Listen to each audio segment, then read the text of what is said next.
Hello everyone, स्वागत है आप सभी का हमारे यूट्यूब चैनल में। आज के इस वीडियो के अंदर हम भारतीय शास्त्रीय नृत्य के ऊपर जानकारी लेंगे। और अगर आप आरआरबी एनटीपीसी की तैयारी कर रहे हैं तो ये वीडियो जो है आप सभी के लिए बहुत ज़्यादा इम्पॉर्टेंट हो जाता है, क्योंकि किसी भी वर्ष का अगर आप पेपर उठा के देखेंगे तो ये एक ऐसा टॉपिक है जहाँ से प्रश्न आपको हर एक एग्जाम में देखने को मिलता है। आरआरबी एनटीपीसी ही नहीं, इसके अलावा अगर आप एसएससी सीजीएल की तैयारी करते हो, सीजीपीएससी की तैयारी करते हो, सीजी व्यापम की तैयारी करते हो, या फिर किसी भी स्टेट पीसीएस की तैयारी करते हो, तो ये वीडियो जो है आप सभी के लिए इम्पॉर्टेंट हो जाता है। मुझे लगा कि अगर आप आरआरबी एनटीपीसी की तैयारी कर रहे हो तो क्यों ना आप सभी के लिए ऐसे वीडियोस लेकर आया जाए, ऐसे टॉपिक वाइज वीडियोस लेकर आया जाए जो कि एग्जाम में पूछे ही जाते हैं। तो ये हमारा इस प्रकार का पहला वीडियो है जो कि आरआरबी एनटीपीसी सीबीटी 1 और सीबीटी 2 के पॉइंट ऑफ व्यू से बहुत ज़्यादा इंपॉर्टेंट हो जाता है। इस वीडियो के अंदर हम भारतीय शास्त्रीय नृत्य के ऊपर केवल थ्योरी पोर्शन को देखेंगे। इसके बाद इसी थ्योरी क्लासेस के ऊपर बेस्ड मैं आपके लिए एमसीक्यू का एक वीडियो टेस्ट लेकर आऊँगा। तो यहाँ से आपको पढ़ना है और वहाँ पे जाके एमसीक्यू का टेस्ट लगाना और चेक करना है कि आप सभी का तैयारी कैसा हो रहा है। ठीक है, तो चैनल में अगर आप पहली बार आए होंगे तो आप हमारे चैनल को सब्सक्राइब जरूर कर लें, वीडियो को लाइक करिएगा और दोस्तों के साथ शेयर भी जरूर करिएगा। इसका अगर आप सभी को पीडीएफ चाहिए तो आप हमारे जो टेलीग्राम चैनल है सीजीपीएससी एबीसीडी का, उसको भी जरूर ज्वाइन कर लीजिएगा। वहाँ पे मैं इसका पीडीएफ जो है प्रोवाइड करा दूंगा। तो चलिए शुरू करते हैं आज के इस वीडियो का भारतीय शास्त्रीय नृत्य के ऊपर। तो भारतीय शास्त्रीय जितने भी नृत्य है, 8 प्रकार के नृत्य है, मुझे लगता है आप सभी को पता होगा। तो उसमें पढ़ने से पहले, उसमें जाने से पहले थोड़ा सा इसका हिस्टोरिकल बैकग्राउंड जान लेते हैं कि क्या है। तो देखिए, जो भारतीय शास्त्रीय नृत्य है उसका पहला औपचारिक उल्लेख जो आपको मिलेगा, कहाँ मिलेगा, तो भरत मुनि जी की जो नाट्य शास्त्र है, इनका जो लेख है नाट्य शास्त्र, उसमें इसका वर्णन देखने को मिलता है। तो एग्जाम में तो कई बार से यही पूछा जा चुका है, नाट्य शास्त्र जो है किसका लेख है। ठीक है, तो भरत मुनि का, इन्हीं की एक कृति है। और इसी के अंदर भारतीय शास्त्रीय नृत्यों का विविध पहलुओं का वर्णन और जानकारी देखने को मिलता है। अगर इसका ऐतिहासिक साक्ष्य देखने को मिले तो मध्य प्रदेश का भीमबेटका है, वहाँ पे शैलाश्रयों में इसका साक्ष्य देखने को मिलता है। और सिंधु घाटी सभ्यता के जो मोहनजोदड़ो से कुछ कांस की नृत्यमयी युवती प्राप्त हुआ था, तो उसमें भी वहाँ से ये भी देखने को पता चल जाता है कि सिंधु घाटी सभ्यता के समय भी शास्त्रीय नृत्यों का उल्लेख होता है, उस समय इसका प्रचार प्रसार था। ठीक है, देखिए, भारत का जो संगीत नाटक अकादमी है उसके अनुसार 8 नृत्यों को शास्त्रीय नृत्य के कैटेगरी में रखा गया है। तो यहाँ पे उनका 8 का नाम दिया गया है। आपसे ये पूछ लिया जाता है कई बार से कि 4 ऑप्शन दे देगा और पूछेगा कि कौन सा शास्त्रीय नृत्य नहीं है। तो ये 8 का नाम याद रखिएगा: भरतनाट्यम, कथकली, मोहिनी अट्टम, कुचिपुड़ी, ओडिसी, मणिपुरी, कथक और सत्रिया। और इनसे संबंधित जो स्टेट्स हैं, राज्य हैं, वो भी एग्जाम में पूछे जाते हैं कि ये कौन से राज्य से बिलोंग करते हैं। ठीक है, तो सब कुछ हम आगे देखने वाले हैं, वीडियो में शुरू से लेकर लास्ट तक जरूर बने रहें। तो सबसे पहले हम शुरू करते हैं भरतनाट्यम से। आप सभी को पता होना चाहिए कि भरतनाट्यम जो है तमिलनाडु का शास्त्रीय नृत्य है और इसका अन्य नाम भी आपको याद रखना है, दशी अट्टम और अग्नि नृत्य। ये दोनों के दोनों जो है भरतनाट्यम का ही दूसरा नाम है। देखिए, ये अगर आपसे ये पूछ ले कि सबसे प्राचीन शास्त्रीय नृत्य विधा कौन सी है, तो भरतनाट्यम ही है, याद रखिएगा। और यह एक एकल नृत्य विधा के अंतर्गत आता है। और अगर ये पूछ लिया जाए कि इसका जो आदि आचार्य कौन है, तो याद रखिएगा भरत मुनि ही भरतनाट्यम के आदि आचार्य है। एक्चुअली इन्हीं के नाम से ही इसका नाम भरतनाट्यम पड़ा है, आपको ये भी याद रखिएगा। देखिए, भरतनाट्यम को पुनः जीवित करने का श्रेय किसको दिया जाता है, ऐसा भी कई बार से प्रश्न पूछा जाता है। तो याद रखिएगा ई कृष्ण अय्यर को इसे पुनः जीवित करने का श्रेय दिया जाता है। लेकिन वैश्विक पहचान दिलाने वाले का नाम कोई और होगा, नाम जरूर याद रखिएगा। रुक्मणी देवी अरुंडेल जो है भरतनाट्यम को वैश्विक पहचान दिलाने वाली हैं। देखिए, भरतनाट्यम के जब प्रस्तुतिकरण होता है तो जब उसका आह्वान किया जाता है, शुरुआत किया जाता है, तो उसको हम अल्लाह रिपू कहते हैं। और जब भरतनाट्यम का समापन किया जाता है तो उसको हम, उस अवस्था को हम थिल्लन कहते हैं। तो ये दोनों आपको शब्द को याद रखना है, अल्लाह रिपू और थिल्लन। ऐसा भी पूछ दिया जा सकता है कि अल्लाह रिपू और थिल्लन जो है किस नृत्य से संबंधित है, तो भरतनाट्यम है। ठीक है, अब एग्जाम में ये भी पूछा जाता है कि भरतनाट्यम से संबंधित प्रमुख कलाकार कौन है, ऐसे करके। तो इसमें बहुत सारे जो हैं कलाकारों के नाम हैं, लेकिन यहाँ पे मैं कुछ ऐसे कलाकारों का ही नाम लेकर आया हूँ जो कि एग्जाम पॉइंट ऑफ व्यू से इंपॉर्टेंट है और कहीं ना कहीं इन्हीं नामों को घुमा फिरा के आप सभी से पूछा जाता है।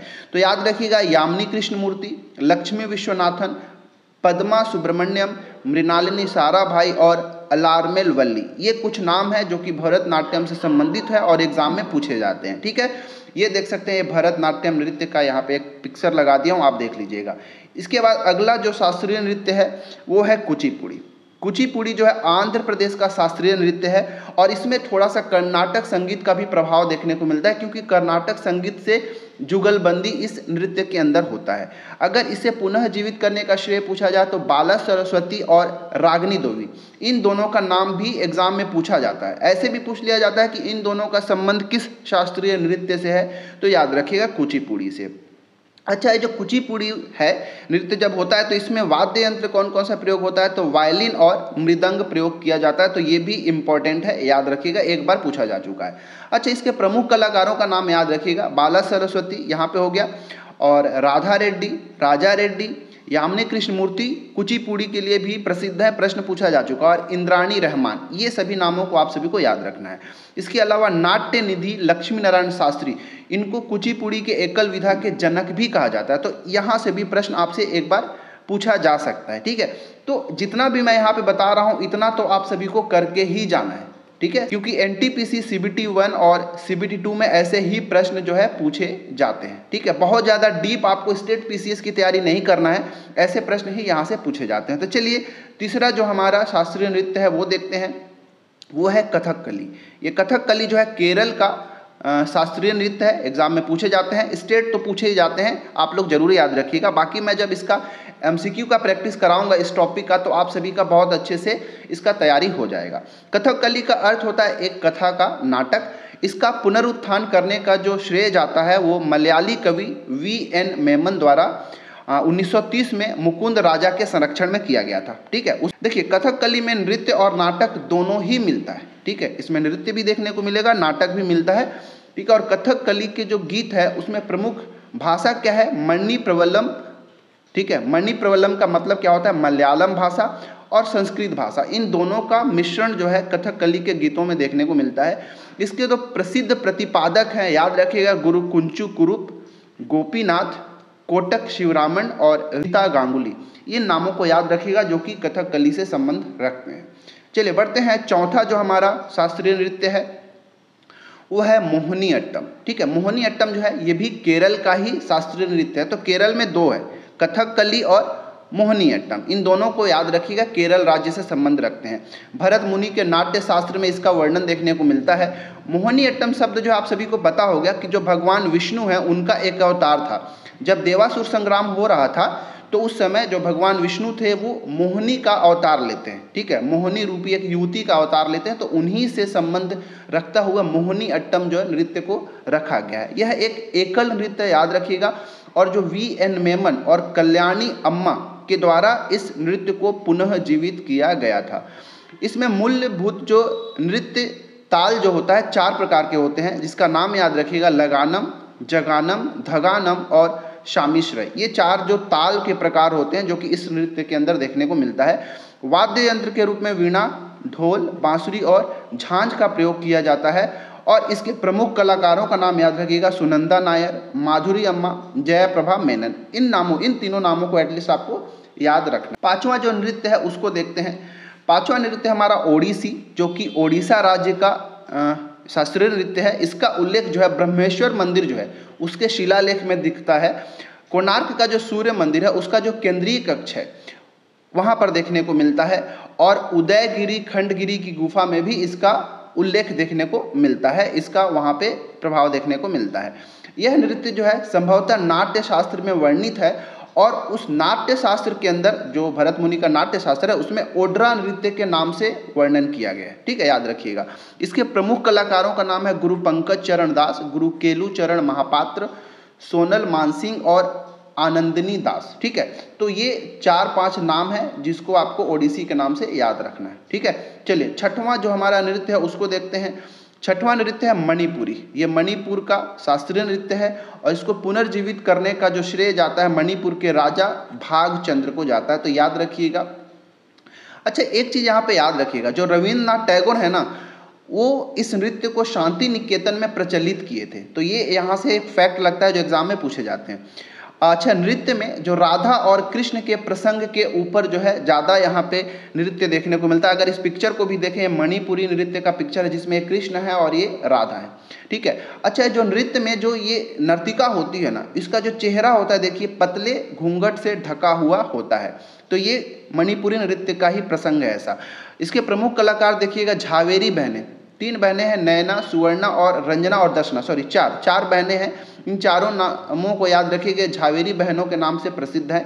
गुरु अमली सिंह, गुरु विपिन सिंह, एन माधवी देवी, आतंब सिंह और नल कुमार सिंह, ये कुछ नाम है जो कि मणिपुरी शास्त्रीय नृत्य से संबंध रखते हैं, एग्जाम में पूछे जा सकते हैं, तो ये नामों को याद रखिएगा। बाकी जब MCQ प्रैक्टिस कराऊंगा तो ये नामों को वहाँ पे यूज़ करूँगा तो आप सभी को क्लियर हो जाएगा।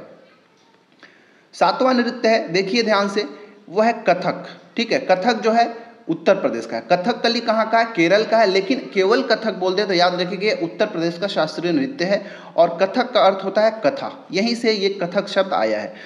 कथक के 3 प्रमुख घराने हैं, जयपुर घराना, लखनऊ घराना और बनारस घराना, ठीक है। एक रायगढ़ घराना भी है जो कि कथक से प्रसिद्ध है, आप सभी को पता होना चाहिए।